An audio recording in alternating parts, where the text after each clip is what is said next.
दोस्तों इसका क्वेश्चन कुछ ऐसा है कि देखो ये एक्स एक्सिस ये वाई एक्सिस, हम लोगों के पास ये एक डायपोल है जिसका डायपोल मोमेंट मान लो P है, P1 मैग्नीट्यूड P लिख लेते हैं, और एक दूसरा डायपोल इससे 120 डिग्री एंगल पे है, 120 डिग्री एंगल पे है ये सेकंड डायपोल, ये P2 वेक्टर है। चलो इसको भी मैग्नीट्यूड P मान लेते हैं। फिर बोला गया कि इस एनवायरनमेंट में एक इलेक्ट्रिक फील्ड है जो एक्स के डायरेक्शन में अलाउ है। बोला गया कि इस पूरे सिस्टम पे लगने वाला टॉर्क बताना, यही क्वेश्चन है ना जी? अभी देखो ये टोटल एंगल 120, ओके। सबसे पहले क्या करो ना, तुम पी नेट निकाल दो, मतलब P1 वेक्टर और P2 वेक्टर का सम।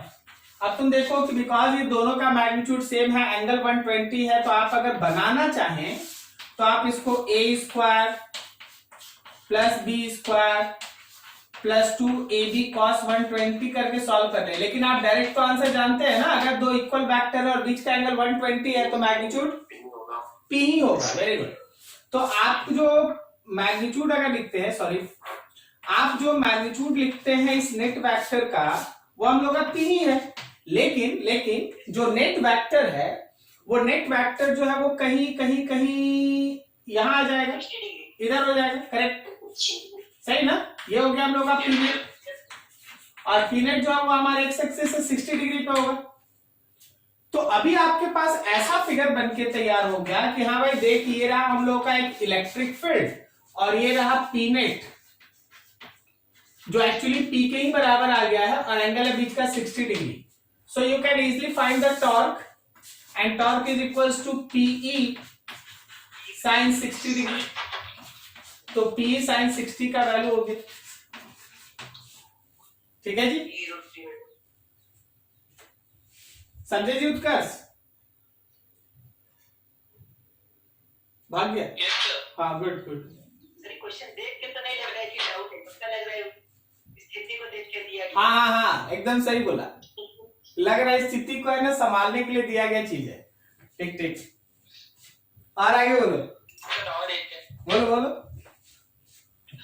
If the center of mass of positive charge does not coincide with that of molecule, then occurs a molecule is called polar and is have an intrinsic dipole moment. Second molecule. एक minute, ये जो अभी आपका doubt है ना, इसको आप capacitor के लिए बचा के रखिए। कैपेसिटर में आपको डाइलेक्ट्रिक कल के एक अलग से क्लास लिया जाएगा, डाइलेक्ट्रिक, जिसको आप अभी बहुत आसानी से सुनते हैं ना, डाइलेक्ट्रिक बोल देते हैं, के का वैल्यू याद रखना, इस पे पूरा एक क्लास है आपको। तो जब हम कैपेसिटर पढ़ाएंगे ना, तो जो आप अभी बोल रहे हैं ना कि जनरल तौर पे डाइलेक्ट्रिक को है ना दो पार्ट में डिवाइड किया जाएगा, one is called polar dielectric, next is called non polar dielectric. Polar dielectric का कैसे एप्लीकेशन होगा, नॉन पोलर का कैसे, ये सब एक एक करके पढ़ाया जाएगा। सो वेट फॉर द दैट, हम लोग वहां डिस्कस कर लेंगे, ठीक है? ठीक, चलो जी, कुछ और किसी का? एक और लास्ट, बोलो। two electric dipoles of moment p and 64p are placed in opposite direction on a line at a distance of 25 cm. The electric field will be zero at point between the dipoles whose distance from the dipole of moment p is, एक है p और दूसरा 64p ना, yes, placed in opposite direction. 5/13 आ रहा option में, 5/30 रह ही रही। अरे कोई बात नहीं, देख मान ले जैसे ये एक डायपोल है, इसको हम लोग है ना डायपोल मोमेंट इधर लिख दिए हैं P, और अभी ये इसका एक्सियल लाइन है, और एक दूसरा डायपोल इसके अपोजिट डायरेक्शन में है, दैट इज 64P। ऑब्वियसली अगर हम लोग इन दोनों के बीच का डिस्टेंस कितना था जी, बोले 25 सेंटीमीटर। तो बीच में अगर हम लोग कोई पॉइंट लेते हैं, सपोज यहां से x डिस्टेंस अवे लेते हैं, इसको 1 कह देते हैं, इसको 2 कह देते हैं। तो जैसा कि हम लोग डिस्कस करके रखे हैं कि एक्सल लाइन पे जो इलेक्ट्रिक फील्ड है वो p के डायरेक्शन में होगा। तो 1 का इलेक्ट्रिक फील्ड लेफ्ट में हुआ और 2 का इलेक्ट्रिक फील्ड राइट में हुआ। आपको चाहिए था कि net electric field at p should be 0। इसका मतलब ये है कि E1 और E2 का मैग्नीट्यूड सेम। अब हम लोग पढ़े हैं ऐसा कि एक्सल लाइन पे होता है 2kp डिवाइडेड बाय जो भी डिस्टेंस है उसका क्यूब, x का क्यूब, इधर हो गया 2k, p के जगह पे 64 feet divided by distance 25 minus x का क्यूब। अभी देखो ये 2kp से 2kp cancel, 1 by x cube is 64 divided by 25 minus x का क्यूब। अभी दोनों तरफ से क्यूब अगर कैंसिल कर दे तो 1 by X is equal to 4 divided by 25 minus X, यही ना? ठीक है, तो उसको इधर भेज दो, हम लोग के पास हो गया 25 minus X is equal to 4x, या फिर x is equal to 5 centimetre. कोई इशू नहीं, यही होगा। ठीक है, x इक्वल टू 5 सेंटीमीटर, एक से दूसरे से 20 सेंटीमीटर। ओके, हाँ चलो ठीक, चलो और बताओ जी, कुछ और है किसी का क्या? नहीं, चलो हम लोग है ना आज से एक बहुत इंटरेस्टिंग सेक्शन में स्टार्ट करेंगे। देखो सबसे पहले तो अभी तक जो तुम लोग डिस्कस किया उसका एक शॉर्ट नोट्स 1 मिनट बस समझ लेंगे। आपका शुरुआत किए थे हम लोग इलेक्ट्रोस्टैटिक में कूलम्ब्स लॉ से, आप कूलम्ब्स लॉ पढ़े, फिर उसके बाद आपको इलेक्ट्रिक फील्ड इंटेंसिटी बताया गया। इलेक्ट्रिक फील्ड इंटेंसिटी के बाद आप इलेक्ट्रिक पोटेंशियल डिस्कस किए, इलेक्ट्रिक पोटेंशियल के बाद आप इलेक्ट्रिक पोटेंशियल एनर्जी के बारे में डिस्कस किए। उसके बाद हम लोग डायपोल स्टार्ट किया और डायपोल का सेक्शन हम लोग खत्म किए। हर एक चीज ऐसे सीक्वेंस में आपके सामने रखा जा रहा है कि पीछे वाला से आगे वाला रिलेटेड है, पीछे वाले से आगे वाला रिलेटेड है। इसी दौरान अभी हम लोगों के पास अब जो नया सेक्शन स्टार्ट होगा ना, दैट इज गॉसेस थ्योरम। लेकिन गॉसेस थ्योरम के डिस्कशन का जो पोर्शन है उसके लिए सबसे बेसिक है एक fundamental, that is called electric flux. तो हम लोग सबसे पहले आज के क्लास में हम लोग इलेक्ट्रिक फ्लक्स के बारे में सीखेंगे, क्योंकि एक बार अगर आप इलेक्ट्रिक फ्लक्स सीख लिए ना तो गॉसेस थ्योरम तुरंत है ना समझ में आता है, चीजें ना बहुत आसानी से चलता है। तो पूरा ध्यान लगाया जाए what is called electric flux.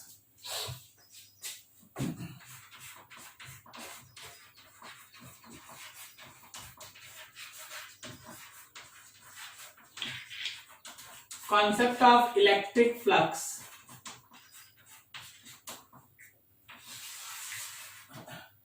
देखो कोई भी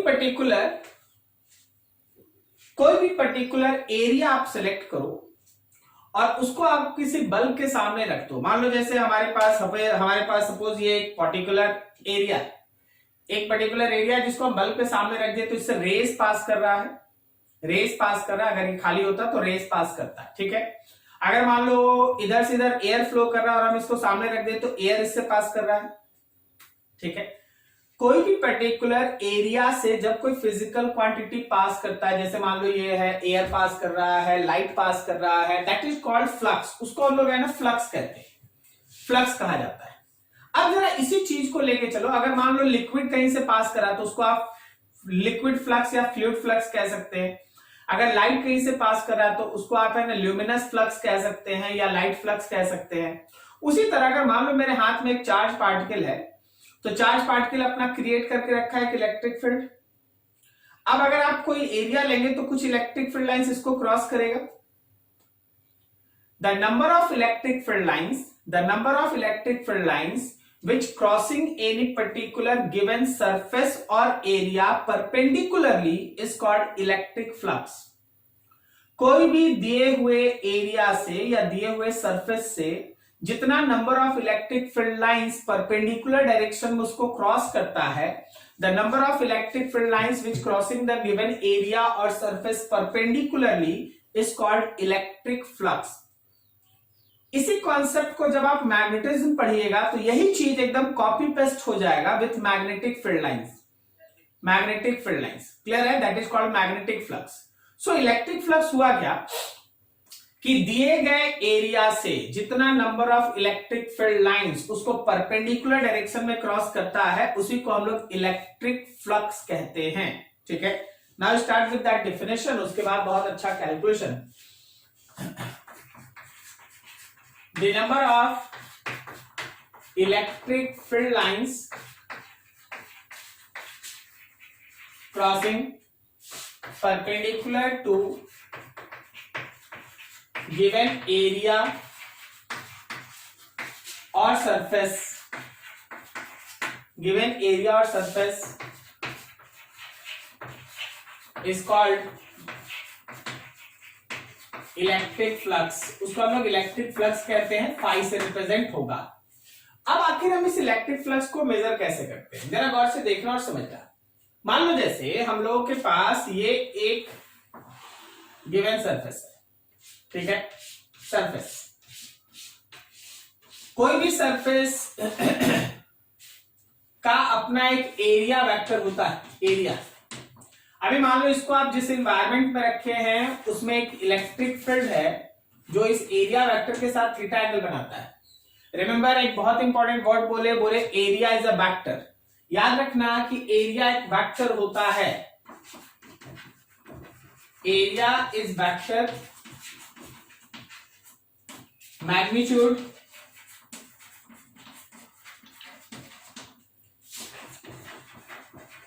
equals to geometrical area.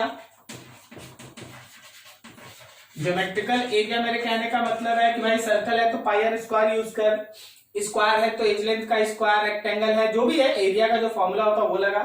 And direction perpendicular to surface towards observer, जो भी आपका ऑब्जर्वर होगा उसी की तरफ होगा, परपेंडिकुलर होगा सरफेस का और टूवर्ड्स ऑब्जर्वर होगा। अभी देखो जैसे इस लाइन को हमेशा याद रखना, ये एक गिवन एरिया है, एक वेक्टर है, तो एरिया वेक्टर इसके नॉर्मल बनाना है और जिधर भी ऑब्जर्वर होगा उसी की तरफ बनाना है। अब चलो आगे बढ़ते हैं। मान लो जैसे मेरे पास दिए गए इलेक्ट्रिक फील्ड का डायरेक्शन एरिया वेक्टर के साथ थीटा बनाता है, तो रिमेंबर दैट कि जो आप इलेक्ट्रिक फ्लक्स मेजर करते हैं, that electric flux is nothing else but simply dot product between electric field vector and area vector, dot product between electric field vector and area vector। इसका मतलब ये है कि that flux will be equals to EA cos theta, that flux will be equals to EA cos theta। अभी देखो, अगर तुम इस चीज को बाय डेफिनेशन लेके चलो तो हम तुमको इस फिगर में दो चीज सिखाना चाहते हैं, थोड़ा देखना, ध्यान से समझना। मेरे इस ई का थीटा के साथ दो कंपोनेंट बनता है, देखना जरा गौर से। इस दिए गए सरफेस के परपेंडिकुलर डायरेक्शन में ई कॉस थीटा बनता है और इस दिए गए सरफेस के पैरेलल डायरेक्शन में ई साइन थीटा बनता है। क्या आप समझ पा रहे हैं? ठीक है, अब जरा डिफिनेशन पे चलिए। डिफिनेशन में लिखा है कि वही पर्टिकुलर इलेक्ट्रिक फील्ड लाइंस जो दिए गए सरफेस पे नॉर्मल होता है वही फ्लक्स क्रिएट करता है, ये लिखा है ना। इसलिए आप यहां देखिएगा तो ये ए को थोड़ी देर भूल जाओ, ए मान लो यहां लिखा है तो ई कॉस थीटा मतलब वो पर्टिकुलर इलेक्ट्रिक फील्ड का कंपोनेंट जो दिए गए सरफेस पे कैसा है, परपेंडिकुलर। फ्लक्स में वही यूज होता है। तो आपको इतना डीप चीज जो बता रहे हैं वो तो बस इसके डिफिनेशन में ही है, लेकिन हमेशा मेजरमेंट के लिए आप याद रखिएगा flux is equals to E dot A, electric field vector और एरिया वेक्टर के बीच का dot product, electric field vector और एरिया वेक्टर के बीच का dot product, and it can be written as E A cos theta, E A cos theta. तो अब देखो यहां से दो तीन स्पेशल केसेस।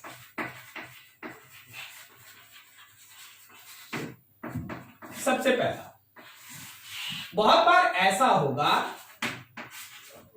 कि एरिया वेक्टर और इलेक्ट्रिक फील्ड एकदम एक डायरेक्शन में हो, मतलब ये वो जगह होगा जहां आपका थीटा होगा 0 डिग्री, तो क्या मेरे पास फ्लक्स का वैल्यू होगा ई डॉट ए कॉस 0, सही। कभी कभी ऐसा भी आपको दिखेगा कि एरिया वेक्टर का जो भी डायरेक्शन है, इलेक्ट्रिक फील्ड उसके अपोजिट डायरेक्शन में होगा। अपोजिट डायरेक्शन का मतलब हो गया ये ऐसा, ठीक है, इलेक्ट्रिक फील्ड ऐसा होगा। तो ये वो जगह है जहां थीटा 180, और जब ये थीटा 180 है तो क्या मेरा यही फ्लक्स माइनस ई ए है, सही है। अभी जरा सोच के बताना कि जो आप फ्लक्स पढ़ रहे हैं ये फ्लक्स स्केलर है या वेक्टर? स्केलर है, it is a dot product. Scalar है, it is a dot product, correct ना? ठीक है, तो ये डॉट प्रोडक्ट वाला स्केलर है, तो ये माइनस भी होगा प्लस भी होगा, जरूरत पड़ेगा तो जीरो भी होगा। लास्ट में सीखे ना? ठीक है, तो फ्लक्स में स्केलर है और इस हिसाब से चलता है। अब यहां देखो थर्ड में कभी कभी ऐसा होता है कि जो हम लोगों का एरिया वेक्टर है, तुम्हारा इलेक्ट्रिक फील्ड उसके साथ नॉर्मल हो, ये वो जगह है जहां थीटा है 90, तो तुम्हारे फ्लक्स का वैल्यू कितना है भाई? 0, फ्लक्स है 0। अब जरा सोचो लॉजिकल बनो। इसको देख के अगर जनरल भाषा में बात किया जाए तो ये मेरा आउटवर्ड फ्लक्स है, बाहर निकलता हुआ लगेगा, सरफेस से इलेक्ट्रिक फील्ड बाहर आ रहा है, आउटवर्ड। समझ रहा है? तो याद रखना कि जब भी किसी सरफेस से फ्लक्स बाहर निकलता हुआ दिखाई दे, इलेक्ट्रिक फील्ड बाहर निकलता हुआ दिखाई दे, फ्लक्स होता है पॉजिटिव। लेकिन अगर किसी सरफेस में इलेक्ट्रिक फील्ड अंदर जाता हुआ दिखाई दे, इनवर्ड, याद रखना कि फ्लक्स होता है नेगेटिव। तो outward flux positive, inward flux negative. ये साइन भी आपको है ना लगभग मालूम होने से अच्छा रहता है, जब आप लिखते हैं तो आपका दिमाग काम करता है क्या लिख रहे हैं। ठीक है, इस केस में फ्लक्स जीरो हुआ क्यों? इस केस में फ्लक्स इसलिए जीरो हुआ क्योंकि इलेक्ट्रिक फील्ड सरफेस के साथ हो गया पैरेलल। अगर इलेक्ट्रिक फील्ड सरफेस के साथ पैरेलल हो जाएगा तो परपेंडिकुलर कंपोनेंट जीरो होगा। कोई भी कंपोनेंट एरिया को क्रॉस ही नहीं करेगा, जब क्रॉस ही नहीं करेगा तो फ्लक्स इज जीरो। अभी देखो ना, समझना। मान लो ऊपर बल्ब जल रहा है और हम पाम को ऐसे रखे हैं, तो जो रेज है वो इस पाम को क्रॉस करेगा, लेकिन अगर हम इस पाम को ऐसे कर दें तो जो रेज है वो पैरेलल होके निकल जाएगा, क्रॉस नहीं करेगा। सही है, पैरेलल होके निकल जाएगा, तो वैसे केस में योर फ्लक्स इज जीरो। ठीक है, अच्छा चलो जरा सोच के बताना। मान ले ऊपर से फील्ड लाइंस नीचे आ रहा है, ठीक है, और हम पाम को ऐसे कर दिए तो एरिया वेक्टर ऊपर, फील्ड नीचे, हाँ बिल्कुल सही, नेगेटिव। अब इसी चीज को अगर हम नीचे से देखें तो एरिया वेक्टर भी नीचे, इलेक्ट्रिक फील्ड भी नीचे, सो फ्लक्स इज पॉजिटिव। आप इसको किधर से देख रहे हैं? ऑब्जर्वर विल डिसाइड कि whether that particular flux area vector किधर होगा। ऑब्जर्वर की तरफ होता है, एरिया वेक्टर का डायरेक्शन हमेशा सरफेस के परपेंडिकुलर टुवर्ड्स ऑब्जर्वर होता है। तो ये रहा कुछ बेसिक टर्म्स। कभी कभी ऐसा भी होता है, if electric field is variable on given surface, ये लाइन बहुत अच्छे से समझिएगा, आप कंफ्यूज ना हो जाए। हम बोले electric field is variable on given surface, मतलब जो भी आपको सरफेस दिए हैं उसके हर जगह पे इलेक्ट्रिक फील्ड अलग अलग है। Then use calculus. अब आप यूज करो कैलकुलस, मतलब ऐसे केस में आपको एक स्मॉल फ्लक्स लिखना पड़ेगा ई और डीए के बीच, और फिर अगर आप टोटल फ्लक्स निकालना चाहते हैं तो ई और डीए के बीच के फ्लक्स डॉट प्रोडक्ट का इंटीग्रेशन। लेकिन ये कब यूज करेगा, इसको कब यूज करेगा बताओ जरा सोच के। इलेक्ट्रिक फील्ड वेरिएबल हो कि दिए गए सरफेस पे वेरिएबल हो, दिए गए सरफेस पे वेरिएबल हो। अगर एक सरफेस पे इलेक्ट्रिक फील्ड का एक ही मैग्नीट्यूड है, there is no need of integration, simply multiply with E and A. But एक ही सरफेस है लेकिन अलग अलग पॉइंट पे अलग अलग ई का वैल्यू है, हम अभी दिखा देंगे, सब क्वेश्चन में हम अभी दिखा देंगे। एक ही सरफेस है लेकिन अलग अलग वैल्यू पे अलग अलग ई का वैल्यू है, अलग अलग एरिया पे अलग अलग ई का वैल्यू है, तो उस समय इंटीग्रेशन। ठीक है, अब ये सब चीज जो आपको थ्योरी में दिखा दिया गया, इसी को हम लोग थोड़ा यूज करेंगे, आपको सिखाएंगे कि हाँ कैसे हम लोग इस फ्लक्स को कैलकुलेट करते हैं और what is the meaning, actual meaning of ये जो थ्योरी दिया गया उसका। एक चीज जगह छोड़े हम उसको लिख दें, फ्लक्स का यूनिट बता दो भाई। ई ए न्यूटन पर कूलम मीटर स्क्वायर, न्यूटन पर कूलम मीटर स्क्वायर, ठीक है ना? ठीक है, चलो इसको देख लो, नोट कर लो, फिर आगे बढ़ते हैं। एग्जाम्पल में इसको थोड़ा क्लियर करते हैं। मान लो जैसे हम लोग के पास एक छोटा सा एग्जाम्पल ऐसा कुछ,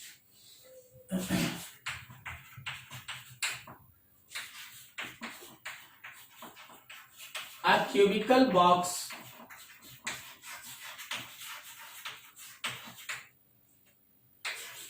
of edge length L is placed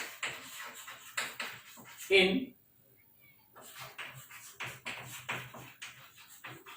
uniform electric field E equals to E naught I cap. Find flux associated with all faces and net flux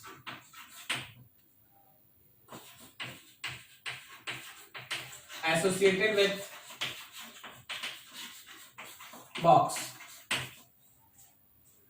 Find flux associated with all faces and net flux associated with box. देखो और ध्यान से समझो। देखो जब आप book में पढ़ेंगे ना तो क्वेश्चंस बहुत डिटेल में लिखा रहता है कि जो हमारा बॉक्स है वो कैसे रखा है, किधर रखा है। अभी हम लोग उतना नहीं लिखते, हम अपना काम का चीज लिखते हैं और फिर आगे बढ़ते हैं, ठीक है ना? जब आप बुक पढ़िएगा तो उसमें लिखा रहेगा कि वो इस तरह से रखा है कि उसका एक फेस जो है ऑरिजिन पे है, ऐसे करके मेंशन रहता है। हम लोग अभी अपने से काम कर रहे हैं।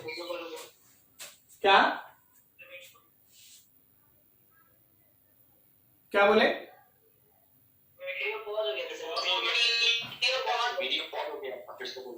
बोल रहे ये ना कि जब आप बुक पढ़ते हैं ना, बुक में जब क्वेश्चंस रहता है ना तो ये सब लैंग्वेज बहुत लंबा चौड़ा लिखा रहेगा।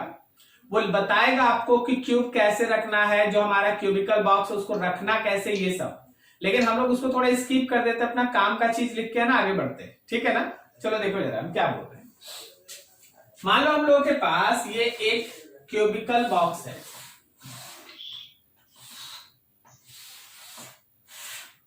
ये एक क्यूबिकल बॉक्स है। आप इस क्यूबिकल बॉक्स को जहां भी रखते हैं, इस पूरे इन्वायरमेंट में एक इलेक्ट्रिक फील्ड है, एक इलेक्ट्रिक फील्ड है ई नॉट आई कैप। पूरे इन्वायरमेंट में एक इलेक्ट्रिक फील्ड है E naught I cap.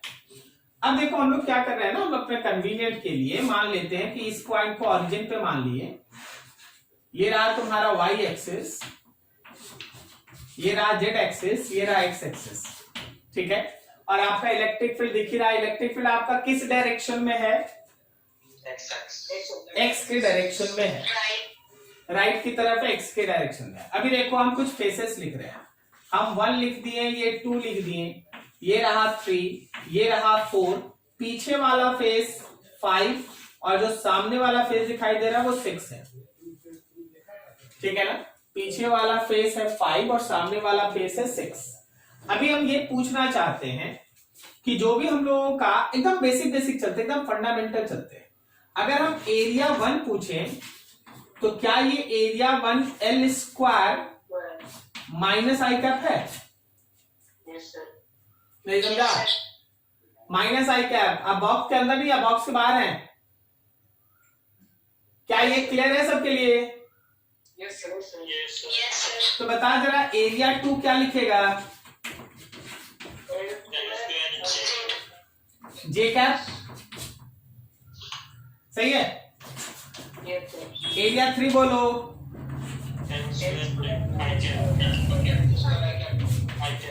I cap, ठीक है?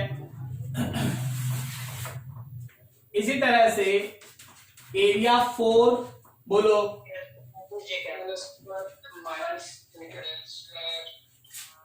एल स्क्वायर माइनस जे कैप। और एरिया 5 बोला जाए एल स्क्वायर माइनस के कैप। और इसी तरह एरिया 6 हो गया हम लोगों का एल स्क्वायर के कैप, सही है? तो सबसे पहला चीज आप हडल पार कर लिए कि आपको समझ में आ रहा है कि हाँ एरिया वेक्टर कैसे लिखना है। चलो बढ़िया। अब करना क्या है ना, अब एकदम आराम से, अगर हमको फ्लक्स 1 लिखना है तो हम क्या करेंगे, इलेक्ट्रिक फील्ड और एरिया वेक्टर के भी डॉट प्रोडक्ट ले लेंगे। तो मेरा इलेक्ट्रिक फील्ड तो है ई नॉट आई कैप, और डॉट प्रोडक्ट लेना है area one L square minus I cap. तो क्या मेरा फ्लक्स वन हो गया minus E naught L square. क्या समझा? आई और माइनस आई माइनस वन, ठीक है। अब बताओ, जरा सोच के बताना, अब हमको इतना लिखाओ मत, जरा सोच के बताओ कि जो हम लोगों का फ्लक्स 2 है, जो हम लोगों का फ्लक्स 4 है, जो हम लोगों का फ्लक्स 5 है और जो हम लोगों का फ्लक्स 6 है, ये कितना होगा? सब जीरो हो जाएगा। वेरी गुड, सब जीरो हो जाएगा क्योंकि सब परपेंडिकुलर है। अगर मेरा इलेक्ट्रिक फील्ड आई है तो उसका डॉट प्रोडक्ट हम जे के साथ निकालेंगे जीरो, जे के साथ निकालेंगे जीरो, के साथ निकालेंगे जीरो, के साथ निकालेंगे जीरो। इसका मतलब ये है कि ये चारों फेस का जो फ्लक्स है वो जीरो। क्या आप समझ पा रहे हैं क्यों जीरो है? क्या आप समझ पा रहे हैं क्यों जीरो है? क्योंकि इलेक्ट्रिक फील्ड जो है वो परपेंडिकुलर है किस पे? एरिया, ठीक है। अब बताओ, फ्लक्स 1 हो गया, यहां पे बाकी सब हो गया, एक बच गया, कौन सा बच गया? 3। तो अगर हम फ्लक्स 3 का निकालेंगे तो इलेक्ट्रिक फील्ड और एरिया क्या वो ई नॉट एल स्क्वायर होगा? ठीक है, वेरी गुड। चलो ये सब फ्लक्स हम लोगों का आ गया, एक एक करके फ्लक्स आ गया। अब हम ये पूछना चाहते हैं कि कौन से फ्लक्स को तुम आउटवर्ड, किस फेस से फ्लक्स को तुम आउटवर्ड कहेगा और कौन सा फ्लक्स का इनवर्ड कहलाएगा? कौन से फेस का फ्लक्स आउटवर्ड है? थर्ड वाला आउटवर्ड होगा। क्या बोलता है? इलेक्ट्रिक फील्ड और एरिया वेक्टर सेम डायरेक्शन में बाहर आता हुआ, जबकि फर्स्ट वाले के लिए एरिया वेक्टर है भाई लेफ्ट में और इलेक्ट्रिक फील्ड अंदर है। लगेगा फर्स्ट के लिए कि इलेक्ट्रिक फील्ड अंदर जा रहा है। क्या बोलता है? ठीक है, तो ये वाला मेरा आउटवर्ड फ्लक्स है और ये वाला मेरा इनवर्ड फ्लक्स है। अब अगर हमसे ये कहा गया कि देखो जी हम लोगों को नेट फ्लक्स निकालना है, तो नेट फ्लक्स का मतलब है because flux is a scalar, तो जितना भी फेस का अपना अपना फ्लक्स था सबको आप सिंपली ऐड कर दीजिए भाई, सबको सिंपली आप ऐड कर दीजिए। जब आप ऐड कीजिएगा तो यहां ऐसा है कि ई नॉट एल स्क्वायर और माइनस सब कट जाएगा और ये वैल्यू कितना आ गया? जीरो। ये वैल्यू कितना आ गया? जीरो। ठीक है, देखो ना, हो गया ना, ये चारों जीरो है, ये जितना प्लस उतना ये माइनस है। ठीक है, तो ये जीरो आ गया, कोई इशू नहीं, जीरो आएगा, नन जीरो आएगा। कुछ नियम कानून अभी मत बनाइएगा, अभी तो अब पढ़ाई स्टार्ट हुआ। ठीक है, अभी ये नियम मत बनाइएगा नेट फ्लक्स लिखना है तो जीरो आएगा, कोई नियम नहीं, एकदम पढ़ते जाओ आराम से। ठीक है, तो अगर हम लोगों के पास कोई एक सरफेस दिया है और आपको फ्लक्स निकालना होगा तो हम लोग को ऐसे काम करना है। चलिए और इसी से मिलता जुलता काम कर लेते हैं। हम बार बार बोल रहे हैं कि कोई रिजल्ट को आप कोई नियम कानून में ना डालें, वो आगे पढ़ाई बाकी। आप एक एक लाइन समझिए, एक एक लाइन समझिए कि हाँ ये कैसे निकला, ये कैसे जीरो आया, नहीं आएगा, नहीं आएगा। ठीक है, सीखेंगे। अगला क्वेश्चन देखिए, मेरे पास एक सिलेंड्रिकल सरफेस है, ऐसा सिलेंड्रिकल एरिया है, सरफेस, और इस एनवायरनमेंट में आप रखे हैं एक इलेक्ट्रिक फील्ड। ठीक है, ये इलेक्ट्रिक फील्ड है, यूनिफॉर्म इलेक्ट्रिक फील्ड लिख देते हैं, कोई इशू नहीं, ई नॉट आई कैप, और ऐसे रखा है। ये मान ले मेरा पास एक फेस है, ये दूसरा फेस है और ये तीसरा फेस है। तीसरा फेस कर्व है ना, इसका एज लेंथ L मान लेना और इसका रेडियस का जरूरत पड़ेगा तो R ले लेना। अब चलो जरा सोच सोच के बताना, सोच सोच के बताना। ठीक है, सबसे पहले प्लेन फेस का बात करते हैं। हम लोग फ्लक्स लेते हैं 1 से। क्या यहां पे E naught dot pi R square negative होगा? Yes sir. नहीं समझा सब? Yes sir. क्या इसका एरिया वेक्टर और E अपोजिट में है? Yes sir. तो निगेटिव होगा। अब जरा सेकेंड फेज से लेना, सेकेंड फेज से क्या वो E not pi R square positive होगा? सेकेंड फेज ये वाला, क्योंकि इसका एरिया वेक्टर और E दोनों सेम डायरेक्शन में है। और जो तीसरा फेस है जिसको तुम कर्व फेस मान सकता है, सही ना? यस सर, 0 कर्व फेस का जो एरिया है क्या वो ई के साथ नॉर्मल है? Yes sir. तो जो हम लोग थर्ड फेस का लिखेंगे उसमें क्या ये वैल्यू 0 आएगा। ठीक है, वापस से समझो। अगेन यू हैव कि अगर नेट फ्लक्स हम लोग लेंगे तो फिर से अगर हम तीनों को सम कर दें तो ये तीनों फिर से 0 हो जाए। तो सर 2 बार 0 आ गया, आप तो कुछ बोलिए, समझ ध्यान से। कोई भी ऐसा सरफेस जिसके अंदर खुद चार्ज नहीं है उसको तुम किसी बाहरी इलेक्ट्रिक फील्ड में रख दिया है, चाहे वो किसी भी शेप का हो। क्या बोल रहे हैं? कोई भी ऐसा सरफेस जिसके अंदर में चार्ज नहीं है उसको तुम किसी दूसरे बाहरी इलेक्ट्रिक फील्ड में रख दिया है, हमेशा ध्यान रखना उसका नेट फ्लक्स 0 आएगा। क्या बोल रहे हैं? If any surface does not contain self charge, अगर किसी सरफेस के पास खुद चार्ज नहीं है तो if it is placed in external electric field, किसी एक्सटर्नल इलेक्ट्रिक फील्ड में रख दे तो चाहे उसका कोई भी शेप हो, चाहे वो क्यूब हो, चाहे वो सिलेंडर हो, चाहे वो क्यूबॉइड हो, चाहे वो कुछ भी हो, कोन हो, कुछ भी हो, अगर उसके पास खुद चार्ज नहीं है, किसी एक्सटर्नल इलेक्ट्रिक फील्ड में तुम रखा है तो उसका नेट फ्लक्स हमेशा 0 है। ठीक है, तो इसका रिवर्स सोचो। अगर किसी सरफेस का नेट फ्लक्स 0 नहीं आ रहा है, अगर किसी सरफेस का नेट फ्लक्स 0 नहीं आ रहा है, इसका मतलब क्या है कि उसके अंदर चार्ज है। क्या ये दो लाइन आप क्रॉस कर पा रहे हैं, समझ पा रहे हैं? ठीक है, अगर किसी सरफेस से रिलेटेड नेट फ्लक्स का वैल्यू 0 आता है इसका मतलब उसके अंदर चार्ज नहीं है। और अगर आप किसी सरफेस से रिलेटेड नेट फ्लक्स कैलकुलेट करते हैं and sum value of net flux will left, it is non zero, whether it is positive और negative not matter, it is non zero. इसका मतलब है कि उसके अंदर कुछ ना कुछ चार्ज बचा हुआ है। क्लियर हुआ? ठीक है, अब इसी पे चीज है ना धीरे धीरे आगे बढ़ते जाएगा। तो इंपॉर्टेंट काम क्या था, इंपॉर्टेंट कुछ वर्ड्स बोले हैं उसको ध्यान में रखा जाए एकदम हमेशा। If any surface does not contain net charge and placed in external electric field, find it must be 0। उसका नेट फ्लक्स हमेशा कितना होगा? 0। ये तभी काम आएगा जब उसके अंदर कोई चार्ज मौजूद ना हो। ठीक है, अच्छे से देखिए, कोई डाउट है पूछ लीजिए, क्योंकि अब इससे थोड़ा थोड़ा धीरे धीरे करके लेवल ऑफ क्वेश्चन बढ़ते जाएगा। इतना समझ में आना चाहिए तब अगला लेवल स्टार्ट होगा। ध्यान से देखो, कोई डाउट है पूछ लो। सर हाँ बोलो। सर जो लास्ट वाला सर एग्जांपल है उसमें सर हमेशा सर जो ऑब्जर्वर वो तो एक ही रहेगा ना सर, तो एरिया का डायरेक्शन चेंज ऑब्जर्वर एक जगह नहीं होगा, ऑब्जर्वर बाहर रहेगा, ऐसे सोचना। ठीक है, ऑब्जर्वर बाहर होगा।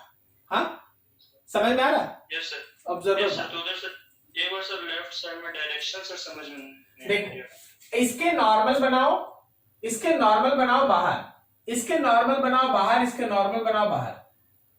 तुम इसको बाहर से ही, तुम जब इधर दिखेगा तो ये थोड़ी ना तुमको दिखाई देगा, उसके लिए तुमको इधर आना पड़ेगा। जब तुम इधर आएगा तो ये दिखेगा, ये दोनों थोड़ी ना, फिर जब इधर आओगे तब ये दिखेगा।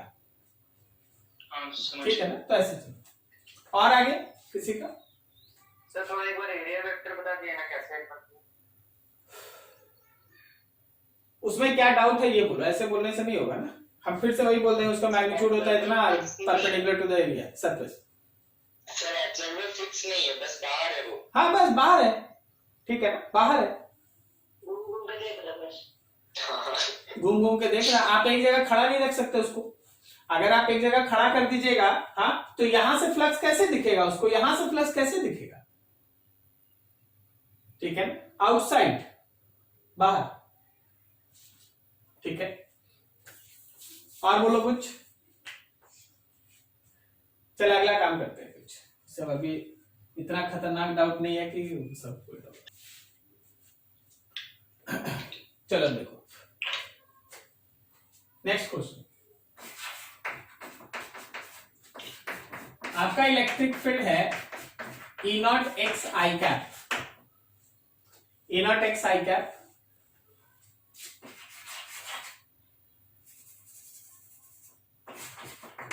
फाइंड नेट फ्लक्स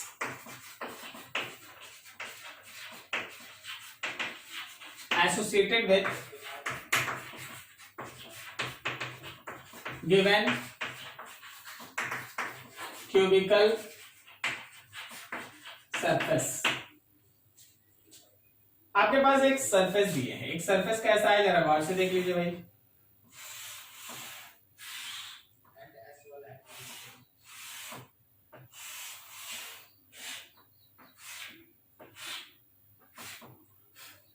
ये सरफेस है ऐसा। अभी मान लेना कि इस बार है ना, इस बार थोड़ा सा क्वेश्चन और अच्छा कर देते हैं। इस बार जो तुम्हारा क्यूब है ना वो ओरिजिन पे नहीं रखा है, इस बार जो तुम्हारा क्यूब है वो ओरिजिन पे नहीं रखा है, वो थोड़ा आगे रखा है। कितना आगे रखा है? मान लीजिए एल डिस्टेंस आगे रखा है और इसका खुद का भी एज लेंथ एल है, मतलब समझ रहे हैं ना, एल डिस्टेंस आगे है और इसका खुद का भी एज लेंथ एल ही है। क्या फिगर समझ पा रहे हैं? ठीक है ना, फिगर समझना होगा। ठीक, अब जरा कुछ कुछ पूछ रहे, थोड़ा सोच सोच के बताना। ये फेस 1 लिख दिए भाई, ये 2 लिख दिए, ये 3 लिख दिए, ये नीचे 4, पीछे वाला 5 है और सामने वाला 6 है।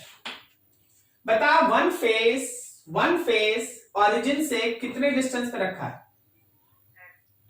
एल पे। और थ्री फेस ओरिजिन से कितने डिस्टेंस पे रखा है? थर्ड फेस ओरिजिन से कितने डिस्टेंस पे रखा है?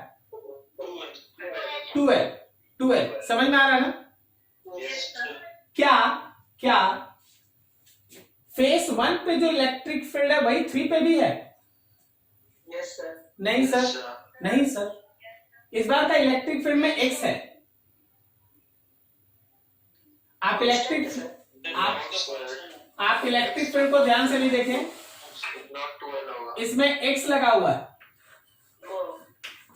मतलब फेस 1 लीजिएगा तो एक्स के जगह एल लिखिएगा और फेस 3 लीजिएगा तो एक्स के जगह 12 लिखिएगा। सही जा रहे हैं? तो दोनों जगह इलेक्ट्रिक फील्ड सेम नहीं है। क्लियर? तो बताइए इसको कैसे बनाएंगे?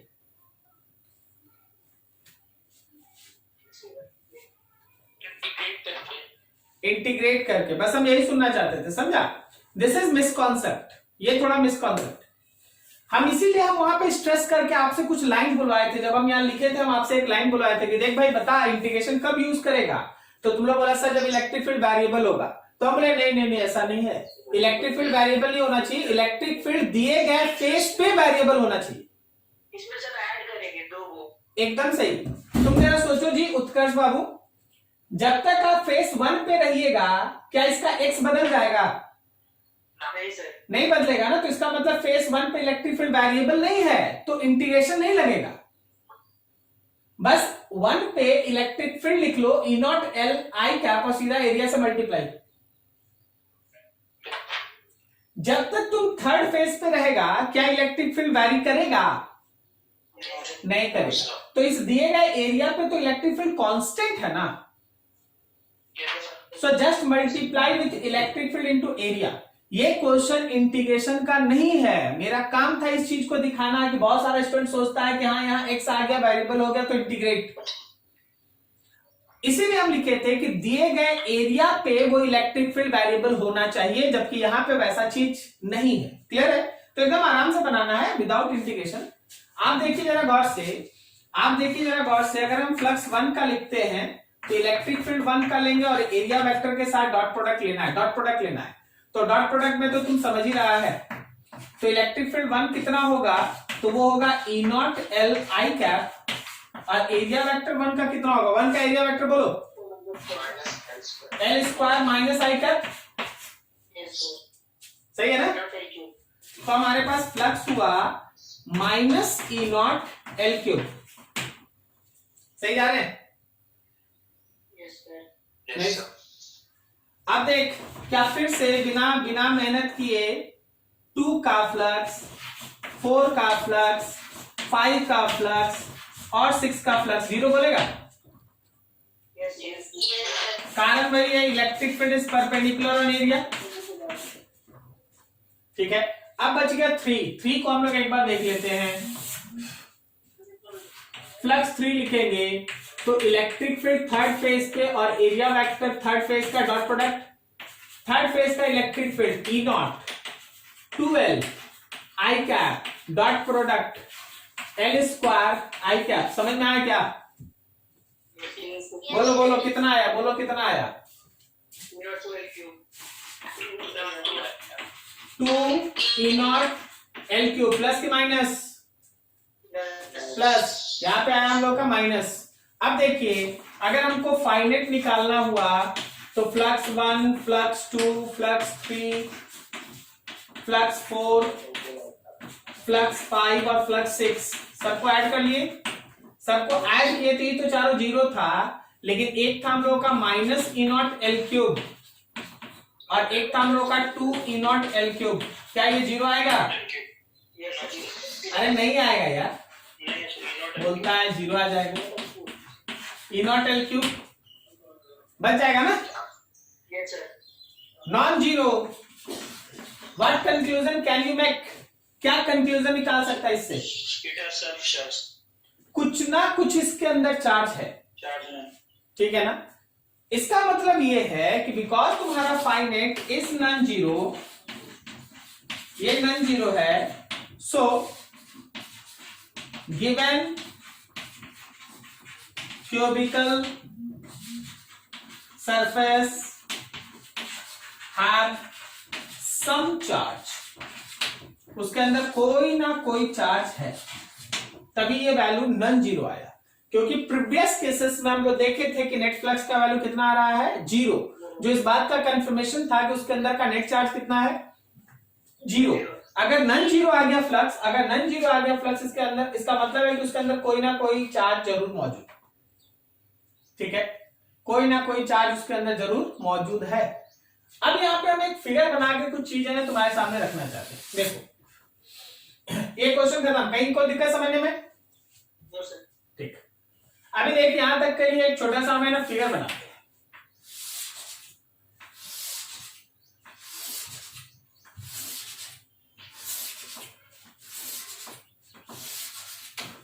मान ले ऐसा एक इलेक्ट्रिक फील्ड है, बताइए इलेक्ट्रिक फील्ड यूनिफॉर्म है कि non uniform? Non-uniform. Non uniform. ठीक है ना, नॉन यूनिफॉर्म है, कोई मतलब नहीं। क्लियर? अब जरा देख दे, एक हम ऐसा बना दिए,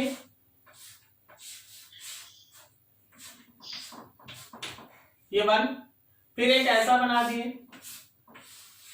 ये 2, फिर हम एक ऐसा बना दिए तुम्हारे सामने। Integration. ठीक है, इसको हम लोग 1 कह दिए, इसको हम लोग 2 कह दिए, हाँ, और इसको मान ले हम 3 कहते हैं। अगर हम तुमसे ये कहते हैं, अगर हम तुमसे ये कहते हैं कि इफ मान लो एक और फिगर इसमें ऐड कर रहे हैं ताकि मेरा पूरा जो पढ़ाए हम सब हो जाए, इसमें एक चार्ज लिख दिया हम क्यू तुमको। अभी अगर हम तुमसे ये कहें कि if E is non uniform, वैसे अगर नहीं भी लिखते तो भी तुम खुद से समझ रहा है कि नॉन यूनिफॉर्म है। ठीक है, तो जरा बताओ कि फ्लक्स 1 का नेट फ्लक्स लिख रहे हैं, हाँ, 1 का जो नेट फ्लक्स है वो कितना होगा? 0 या नॉन जीरो? Zero. क्यों नॉन जीरो होगा? क्या उसके अंदर कोई चार्ज है? नहीं है, तो फ्लक्स 0 होगा। फ्लक्स 2 नेट कितना होगा? फिर से 0 होगा। और फ्लक्स 3 नेट कितना होगा? ये नॉन जीरो होगा। ठीक है, बाहर के रखे गए इलेक्ट्रिक फील्ड पे कोई फर्क नहीं पड़ता। एक लाइन याद रखना, अगर क्लोज सरफेस है, क्लोज्ड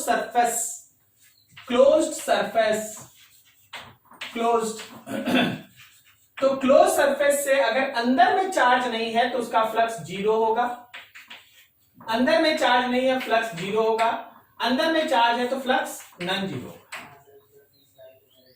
समझ में आया? ठीक है। अब हम लोग इस सेकेंड फेज को समझ गए हैं। आप क्या करते हैं, दो तरीके से सोचते हैं। ई का इक्वेशन है तो फ्लक्स निकालनी है, फिर डिसाइड करनी है कि हाँ भाई ये जीरो है या नॉन जीरो, ठीक है, चार्ज है या नहीं है। अगर फिगर बना है तो अंदर देखो, अंदर में चार्ज नहीं है तो फ्लक्स जीरो ही होगा, अंदर में चार्ज है तो फ्लक्स नॉन जीरो होगा। इधर से भी बनाने आना चाहिए, इधर से भी बनाने आना चाहिए, ठीक है। अगर अंदर में चार्ज है तो फ्लक्स नॉन जीरो है, अगर अंदर में चार्ज नहीं है, नेट चार्ज जीरो है, तो ऐसे केस में फ्लक्स भी कितना है, जीरो, ठीक है। नोट करो इसको अच्छे से, फिर और आगे बढ़ते हैं।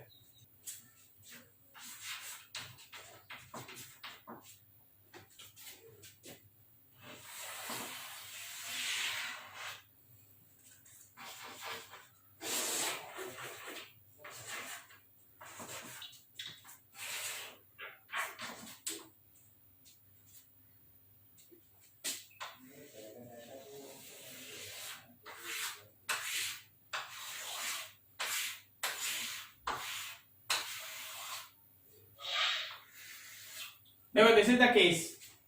सामने में इस तरह का एक सर्कुलर डिस्क जैसा पोर्शन रखा हुआ है जिसका रेडियस r है, और इसके एक्सिस पे x डिस्टेंस अवे एक चार्ज है q।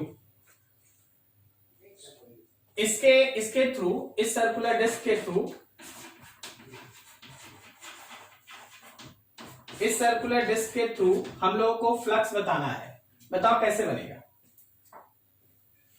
पॉइंट चार्ज है तो उसके कारण इलेक्ट्रिक फील्ड होगा, उसी इलेक्ट्रिक फील्ड को उसका एरिया वेक्टर से मल्टीप्लाई करके उसका एलिमेंट्री पार्ट चूज करके उसका फ्लक्स निकालेंगे फिर इंटीग्रल। Very good. अब ये एक ऐसा क्वेश्चन है ना, अब ये एक ऐसा क्वेश्चन है जिसके दिए गए सरफेस के हर पॉइंट पे इलेक्ट्रिक फील्ड वेरिएबल है। देख, Q से सबसे नजदीक ये पॉइंट है x, तो इलेक्ट्रिक फील्ड हो गया kq/x²। लेकिन इससे जैसे जैसे तुम ऊपर जाएगा वैसे वैसे डिस्टेंस बढ़ते जाएगा, सही बोल रहे हैं? यस। तो एरिया वेक्टर, तो हमारा फ्लक्स भी है ना चेंज करता जाएगा, इलेक्ट्रिक फील्ड दिए गए सरफेस के ऊपर चेंज कर रहा है। So you have to go through integration. क्या आपको अंतर समझ में आया पिछले क्वेश्चन में और इसमें? ठीक है, तो एकदम सही बताया, जैसे बताया एकदम बिल्कुल सही बताया कि जैसे हम लोग इसमें क्या करेंगे, एक एलिमेंट्री पार्ट कट करेंगे। ऑब्वियसली आपको याद होगा कि सर्कुलर डिस्क है तो रिंग लेते हैं, क्या याद है आपको? तो ये हम लोग है ना इसमें एक छोटा सा एलिमेंट्री रिंग लेंगे। इस एलिमेंट्री रिंग का अपना रेडियस है r, स्मॉल r, ठीक है। This is your elementary ring.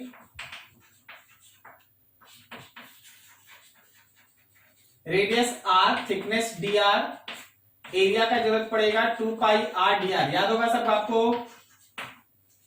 Radius r, thickness dr, area का जरूरत पड़ेगा 2πr dr। तो सही है ना, 2πr dr। अब जरा गौर कर, इलेक्ट्रिक फील्ड को देख और समझ ध्यान से।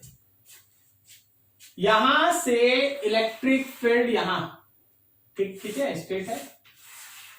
यहां से इलेक्ट्रिक फील्ड यहां, let that distance is y। तो मेरा जो इलेक्ट्रिक फील्ड इसको क्रॉस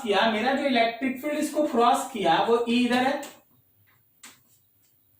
क्या वो इलेक्ट्रिक फील्ड, थोड़ा फिगर को अच्छे से समझिएगा, अगर हम यहां का एंगल थीटा लिखते हैं तो मेरे इस E का दो कंपोनेंट होगा। E का एक कंपोनेंट होगा जो डिस्क को परपेंडिकुलर में क्रॉस करेगा, और E का एक कंपोनेंट होगा जो डिस्क के साथ पैरेलल हो जाएगा। क्या फिगर समझ में आ रहा है?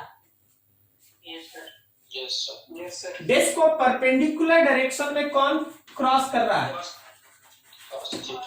और पैरेलल कौन हो गया? Which component is responsible for electric flux? Cos theta। समझ में आ रहा? अब जरा सोचना, क्या इस एलिमेंट्री रिंग का हर एक पोर्शन y डिस्टेंस अवे है? y distance, yes sir. हर जगह इलेक्ट्रिक फील्ड का E cos थीटा उसको परपेंडिकुलरली क्रॉस करेगा, यस सर। ठीक है। तो अगर हम उस एलिमेंट्री पार्ट पे बात करें, ऑन एलिमेंट्री रिंग, उस एलिमेंट्री रिंग पे अगर हम लोग बात करें तो रिमेंबर दैट कि small flux is equals to E cos theta into small area. क्या ठीक है? That small flux is E cos theta, area की जगह पे 2 pi R D R. Clear है? अब आप इसका इलेक्ट्रिक फील्ड वैल्यू लिखें के क्यू बाई, यहां से यहां तक का distance that is y, K Q Y square. Cos theta सोचो, कॉस थीटा को लिख सकते हैं base by hypotenuse x by y, आगे है 2 pi R and D R, आगे है 2 pi R and D R. So total flux will be integration of d phi. This is integration of k q x 2 pi r dr divided by y का cube. थोड़ा सा solve करते हैं। k का value लिख रहे हैं भाई 1/4 पाई एप्सिलॉन नॉट। जो जो कांस्टेंट्स है बाहर निकाले, जो जो कांस्टेंट्स है बाहर निकाले। कांस्टेंट कौन कौन है वो देखना। x is constant, 2 pi is constant, integration होगा r dr और नीचे y क्यूब का। 2 पाई से ये कटा 2 टाइम्स, सॉरी q छूट गया ना, तो ऊपर हो गया है qx, नीचे हो गया है 2 एप्सिलॉन नॉट और इंटीग्रेशन हो रहा है r dot dr divided by y cube. लिखने का मतलब है, y क्यूब लिखने का मतलब है x square plus r square पे पावर 3/2।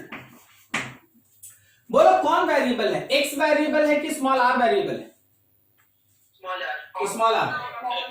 तो लिमिट होगा 0 से लेके कैपिटल R तक।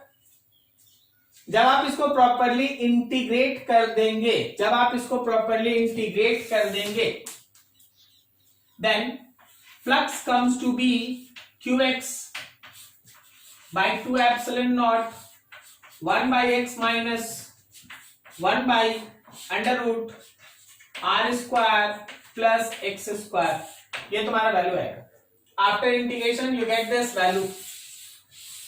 अच्छा, इससे भी हम इजी फॉर्मूला लिख देते हैं, देखना जरा ध्यान से। x को अंदर मल्टीप्लाई कर दो, q by 2 epsilon naught, x अंदर चला गया तो 1 minus x by under root R square plus X square हुआ। सही है ना? x अंदर भेज दिए।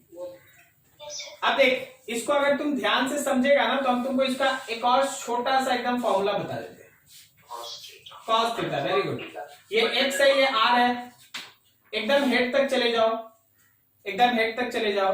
ये अगर तुम थीटा मानेगा तो x by root under R square plus X square करेंगे तो कॉस थीटा आएगा ना। तो आप फ्लक्स का सीधा फॉर्मूला भी याद कर सकते हैं, q by 2 epsilon not 1 minus cos theta. जहां थीटा का मीनिंग क्लियर रखना कि हाँ ये थीटा किसको स्टैंड करता है। q by 2 epsilon not 1 minus cos theta, 1 minus cos theta. Clear है? तो देखिए एक एक पोर्शन को जो तुमको 3-4 क्वेश्चन कराएगा सबको समझो। पहला 2 क्वेश्चन में आपको यह सिखाया गया कि कैसे यूनिफॉर्म इलेक्ट्रिक फील्ड में आप फ्लक्स निकालेंगे। थर्ड क्वेश्चन में यह सिखाया गया कि अगर इलेक्ट्रिक फील्ड नॉन यूनिफॉर्म है तो सीधा इंटीग्रेशन पे नहीं उतर जाना है। आपको दूसरा चीज ये चेक करना है कि दिए गए एरिया पे जिस पे आपको फ्लक्स चाहिए वहां इलेक्ट्रिक फील्ड कैसा है। तो थर्ड एग्जांपल ऐसा था कि इलेक्ट्रिक फील्ड तो वेरिएबल था, लेकिन जिस सरफेस पे हमको फ्लक्स निकालना था वहां इलेक्ट्रिक फील्ड कांस्टेंट था। So no need of integration, just go through E dot A. और अभी आपका एग्जांपल ये है कि जिस सरफेस से हमको फ्लक्स निकालना है वहां हर पॉइंट पे इलेक्ट्रिक फील्ड वेरिएबल है। So we have to go through calculus. क्या आपको समझ में आया? ठीक, नोट कीजिए इसको, फिर और आगे बढ़ते हैं। चलो, कुछ देख देख के आंसर देना है, सोच सोच के। हाँ,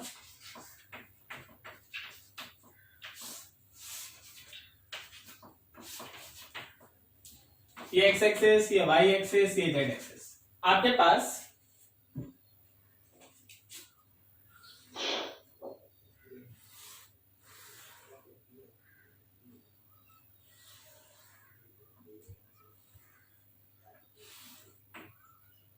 ये एक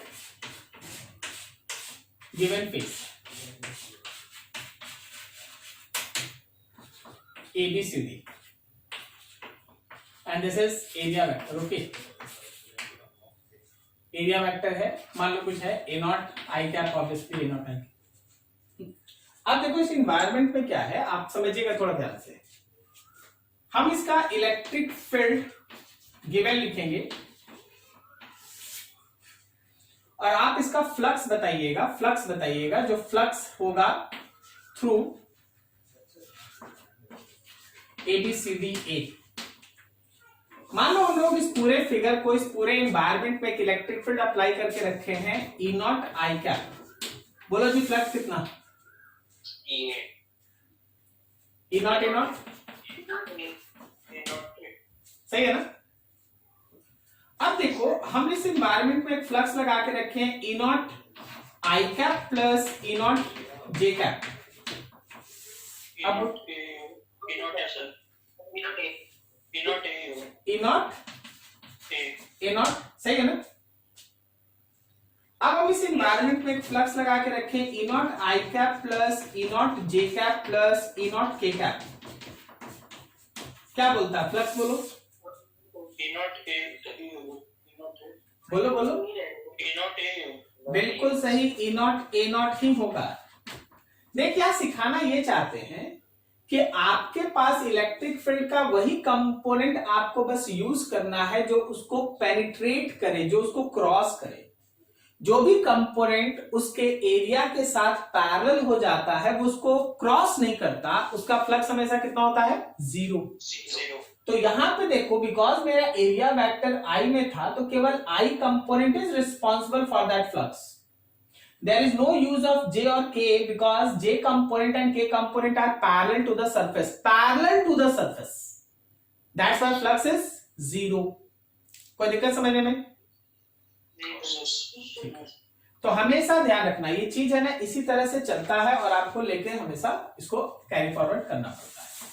तो ये था तुम्हारे फ्लक्स से related discussion. I hope so कोई दिक्कत नहीं होगा। अभी फ्लक्स में और भी डिस्कशन है, लेकिन अब यहां से तुम्हारा अगला बेसिक जो बात बोला जा रहा सेक्शन गॉसेस थ्योरम वो स्टार्ट होता है। गॉसेस थ्योरम का कहना क्या है ना कि नेट इलेक्ट्रिक फ्लक्स, वर्ड है net electric flux, net electric flux associated with any close surface, कोई भी क्लोज सरफेस से रिलेटेड जो नेट फ्लक्स होता है that is always equals to 1/ε0 times of net charge enclosed by that surface. 1/ε0 times of net charge enclosed by that surface. क्या बोल रहे हैं? थोड़ा ध्यान दो, समझो, very very important.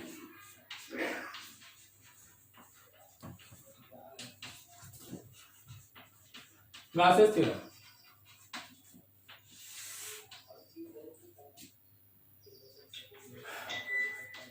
Net electric flux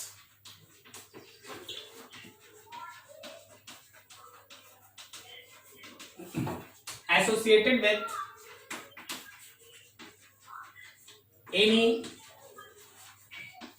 closed surface is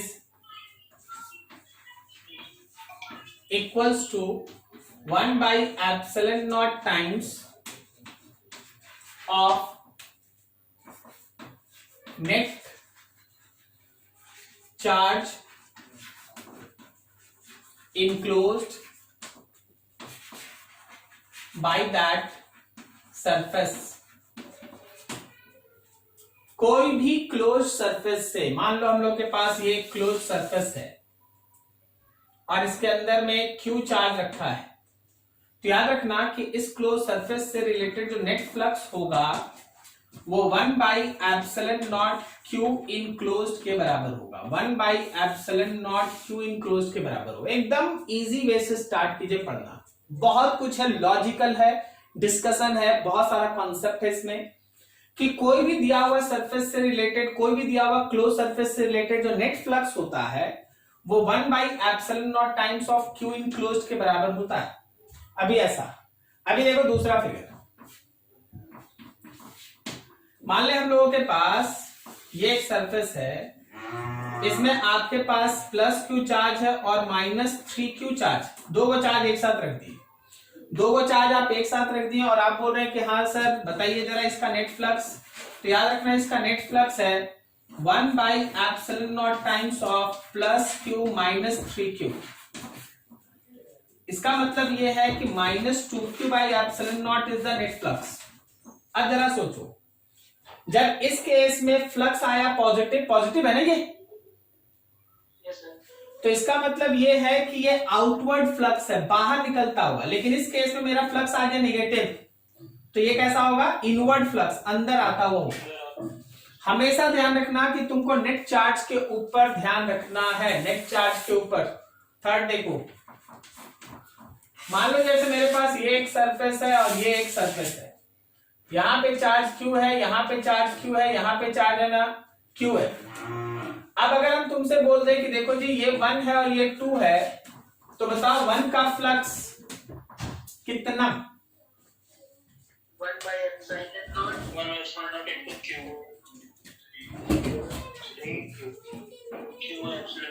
1/ε0 times of 3q ना। सब Q है, सब केवल Q है, Q है, कोई माइनस नहीं है। अच्छा तब ठीक है, हाँ ठीक। और फ्लक्स 2 कितना है? सर खत्म है ये 1/q। सही है? Yes sir. चलो अगला बोलो। देखो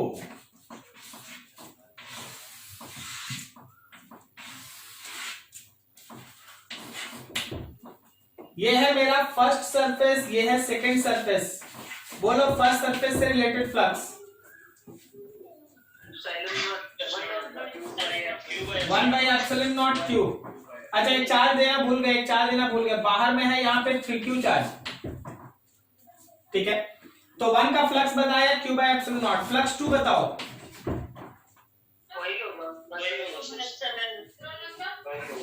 q/ε0। तो इससे हम लोग दो चीज सीखे, एक, चाहे आपका सरफेस कितना भी बड़ा हो, मतलब कि सर हम इतना बड़ा बनाए हैं कि हम इतना बड़ा बनाए हैं, फर्क नहीं पड़ता। अगर अंदर का चार्ज Q है तो नेट फ्लक्स q/ε0 है। क्या सही है? Yes sir. और बाहर वाले चार्ज से नेट फ्लक्स पे कोई इफेक्ट नहीं पड़ता। गॉसेस थ्योरम बताता है कि फ्लक्स, नेट फ्लक्स केवल चार्ज इनक्लोज्ड के ऊपर डिपेंड करता है। बाहर में कितना चार्ज है, कैसे चार्ज रखा है, अगल बगल कहां रखा है, प्लस रखा है, माइनस रखा है, बाहर वाले चार्ज से नेट फ्लक्स को कोई मतलब नहीं होता। अंदर वाला चार्ज, केवल अंदर वाला चार्ज। क्लियर है? चलिए अगला एग्जांपल देखना, समझ।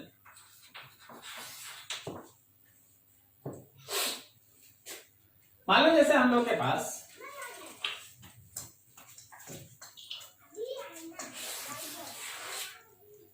यहां पे है Q1, यहां है Q2 और यहां है Q3। अब अगर हम तुमसे बोले कि चलो जी फ्लक्स नेट बताओ इस क्लोज सरफेस से, तो क्या ये answer Q1 plus Q2 divided by ε0 है? तो अभी हम लोग कंक्लूजन ये ड्रॉ कर सकते हैं कि डज नॉट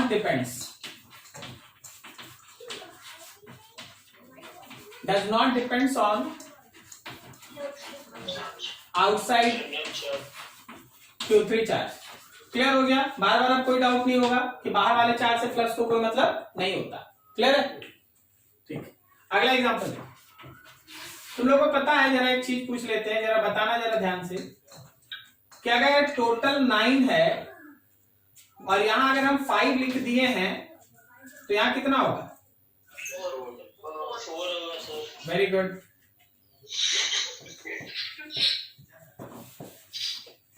आंसर देना अब जरा।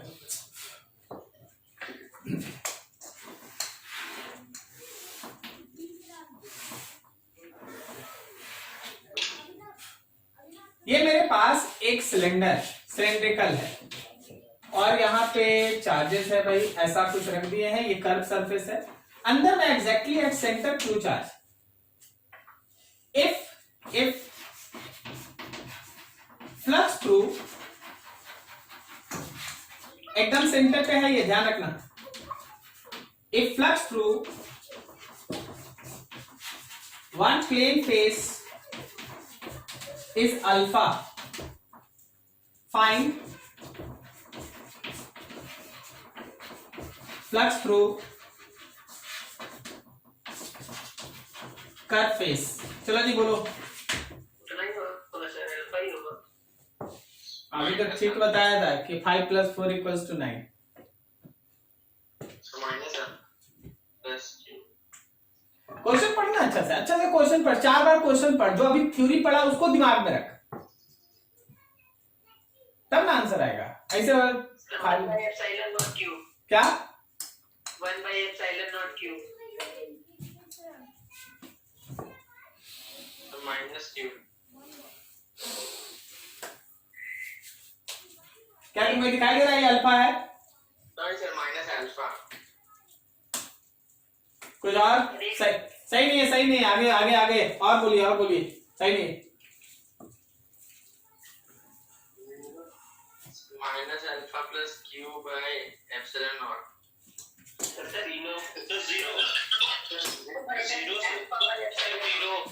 zero sir perpendicular. अरे परपेंडिकुलर कहाँ है? जैसे 0। अरे चौरसिया जी, उदय चौरसिया, अरे ये बोल रहे थे ये कि अगर अंदर में चार्ज है तो प्लस 0 कैसे होगा जी? Sir q/epsilon naught minus alpha। क्या बोला? q/epsilon naught minus alpha। थोड़ा सा गलती हो गया भाई, 2 अल्फा होगा। चल देख, अगर हम टोटल फ्लक्स लिखें तो प्लेन फेस का फ्लक्स, कर्व का फ्लक्स और फिर से प्लेन फेस का फ्लक्स का सम लिखेंगे। वो पूरा सिलेंडर तो 3 ही फेस से ना बना है, Yes sir. 2 को प्लेन फेस है, वो कर्व फेस है।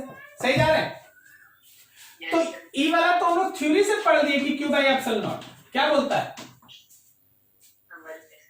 और प्लेन फेस का फ्लक्स अल्फा, ये भी अल्फा, बिकॉज एकदम बीच में है, सेंटर पे है, तो दोनों सिमेट्री में है, तो अल्फा प्लस ये निकालना है और plus alpha. So q/epsilon naught minus 2 alpha is actually flux of curve face। क्या समझे?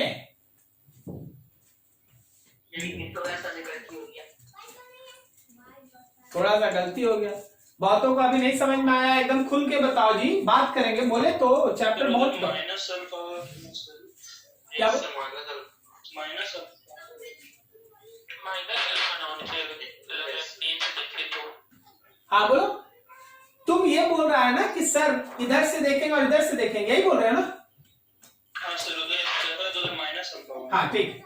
अब बता, क्या यहाँ बाहर का कोई इलेक्ट्रिक फील्ड है कि इस चार्ज से निकला हुआ इलेक्ट्रिक फील्ड इस फ्लक्स को क्रिएट कर रहा है? क्या यहाँ कोई बाहर का इलेक्ट्रिक फील्ड है कि इस चार्ज का अपना इलेक्ट्रिक फील्ड है? Charge. तो इस चार्ज का जब अपना इलेक्ट्रिक फील्ड है, तो जो इलेक्ट्रिक फील्ड है और एरिया वेक्टर वो दोनों तो एक ही डायरेक्शन में। कोई बाहर का इलेक्ट्रिक फील्ड कहीं दिख रहा है? अभी इसमें कहीं तुमको बाहर का इलेक्ट्रिक फील्ड दिखाई दे रहा है? नहीं। ठीक है, चल हम इसको भी और ज्यादा तुमको एक फिगर बना के दिखाते हैं, थोड़ा समझना। ये समझ में आया? तुम बोलेगा कि परपेंडिकुलर, तुम बोलेगा सर अभी तो आप पढ़ाए थे कि परपेंडिकुलर। अरे यार, बाहर से एक इलेक्ट्रिक फील्ड था, ये अंदर का जो इलेक्ट्रिक फील्ड होगा वो खुद एरिया वेक्टर के डायरेक्शन में ही होगा। नहीं समझा? Yes sir. ये बाहर का इलेक्ट्रिक फील्ड नहीं है। हम आपको एक बहुत इंटरेस्टिंग फिगर बना के दिखाते हैं, देखिए अंदर में एक चार्ज है, इसका नाम है white charge. Okay, white charge का white electric field lines, white charge का white electric field lines, clear? Flux जो सरफेस से है, कर्व सरफेस से जो फ्लक्स है, क्या तुमको लगता है बाहर निकल रहा है या अंदर जा रहा है? बाहर निकल रहा है। पता है तुम इसका नेट फ्लक्स कितना बोलता है? नेट फ्लक्स बोलता है सर q/epsilon। अरे भाई, यही इलेक्ट्रिक फील्ड है जो इसका इलेक्ट्रिक फील्ड है, जो इसके एरिया को क्रॉस कर रहा है, समझ रहा? वही इसका फ्लक्स। ठीक है, अब देखना सर बाहर वाले चार्ज का इलेक्ट्रिक फील्ड आप क्यों नहीं ले रहे? बाहर वाले इसका इलेक्ट्रिक फील्ड क्यों नहीं, मतलब फ्लक्स क्यों नहीं ले रहे? देख, मान लीजिए बाहर एक चार्ज है, नाम है q2, ये q1 था तो यहाँ q1 है। अब इस q2 का इलेक्ट्रिक फील्ड बना, q2 का इलेक्ट्रिक फील्ड बना, जहां बनाना वहां बना, जहां बनाना वहां। अब देख, जो जो इंटर किया वो सब दूसरे साइड से बाहर आ गया, तो बाहर वाले का नेट फ्लक्स कितना हो गया? 0। जितना इंटर किया उतना बाहर आ गया। नहीं समझा? ठीक है, इसकी वजह से जितना फील्ड लाइंस इंटर किया वो दूसरे एंड से बाहर आ गया। देख, यहां इंटर किया, यहां बाहर निकल गया, यहां इंटर किया, यहां बाहर निकल गया, यहां इंटर किया, यहां बाहर निकल गया। समझ रहा? तो इसकी वजह से देयर इज नो फ्लक्स, कोई फ्लक्स नहीं। अब अगर हम तुमसे बोले कि देख भाई, जो सरफेस हम दिए तो उसका नेट फ्लक्स बता, तो वो नेट फ्लक्स तो केवल व्हाइट वाला है, ये वाला है, इसीलिए बाहर से कोई मतलब नहीं। अब तुम बोला यहां पर, तो यहां देख, अंदर में जो चार्ज है वो अपना इलेक्ट्रिक फील्ड बनाया है, वही इलेक्ट्रिक फील्ड इसके एरिया को क्रॉस कर रहा है, तो इस वजह से फ्लक्स है। क्या आप समझ पा रहे हैं फिगर को? क्या तुमको समझ में आया कि बाहर वाले चार्ज की वजह से क्यों फ्लक्स हम लोग नहीं लेते हैं? ठीक है, 2 मिनट और दीजिए, समझिए। एक दो और छोटा छोटा क्वेश्चन।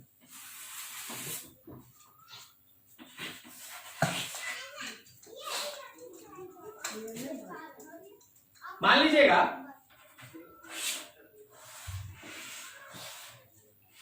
ये कोन है, ओके, और कोन में यहां एक चार्ज है Q, h डिस्टेंस ऊपर, और इसका फ्लक्स है अल्फा। कितना है? अल्फा। ठीक है,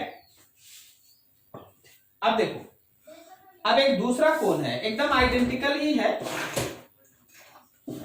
देखो गिवन है ये।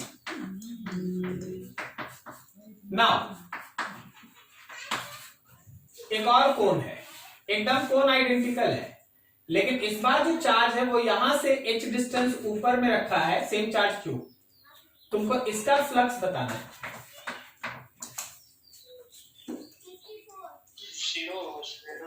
अरे बारह 0 पकड़ के चल रहे।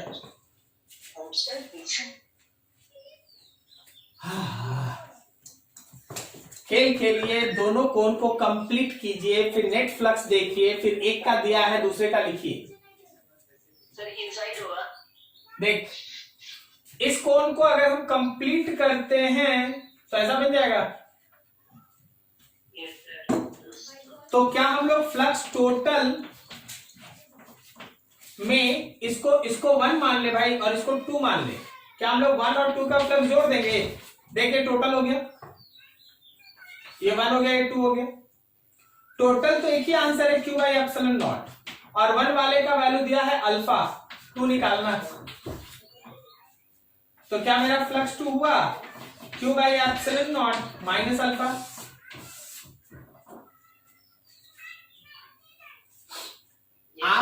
आप 0 कब बोलेंगे? जब, सुनिए, जब ये क्लोज्ड होता है। ये क्लोज नहीं है, ये ओपन कोन है, आइसक्रीम का कोन, बिल्कुल सही बोला, आइसक्रीम का कोन। अब अगर मान ले जैसे हम तुम्हारे सामने वो क्लोज्ड कोन बना दे, देखना समझना, इसको एकदम भर दे, बोले क्लोज्ड कोन है, ठीक है, ये क्लोज्ड है, और ऊपर में एक चार्ज रख दिया, अब बोलो फ्लक्स। अरे भाई, तो अब 0 है, ठीक है, तो इससे रिलेटेड नेट फ्लक्स का वैल्यू कितना है? 0। ये ओपन कोन, और ये दोनों कोन मिलके एक पूरा कंप्लीट बनाता है, ठीक है। तो देखो, अभी भी इसमें पूरा डिस्कशन नहीं है, आज आपका टाइम खत्म हो रहा है, हम लोग अगले दिन इसमें थोड़ा बढ़ेंगे, लेकिन ये सब चीज एकदम बेसिक है, जो फ्लक्स से रिलेटेड एकदम बेस्ट ऑब्जेक्टिव पोर्शन तुम पढ़ रहा है। कोई कैलकुलेशन का जरूरत नहीं, दिमाग शांत, चीज समझ में आना चाहिए, तुरंत ठीक हो जाए, ठीक है। और बाकी सब तो है, अपना डिस्कशन है कि कब लिखेंगे, कैसे लिखेंगे, किसका लेंगे, किसका नहीं लेंगे। अगर ये क्लोज है तो नहीं लेंगे बाहर वाले का, अगर ये ओपन है तो थोड़ा कॉम्प्लीमेंट्री मेथड से हम लोग को समझ के बनाना पड़ता है, ठीक है। क्लोज्ड सरफेस को अगर आप किसी एक्सटर्नल फील्ड में रख देंगे, उसका नेट फ्लक्स 0 होगा, लेकिन ओपन सरफेस पे ये 0 नहीं होता, ओपन सरफेस पे 0 नहीं होता। ओपन वाले के लिए हम लोग थोड़ा अगले दिन काम कर लेंगे, ठीक है। चलो देखो इसको अच्छे से, कहीं कोई डाउट किसी का? देख लो अच्छे से।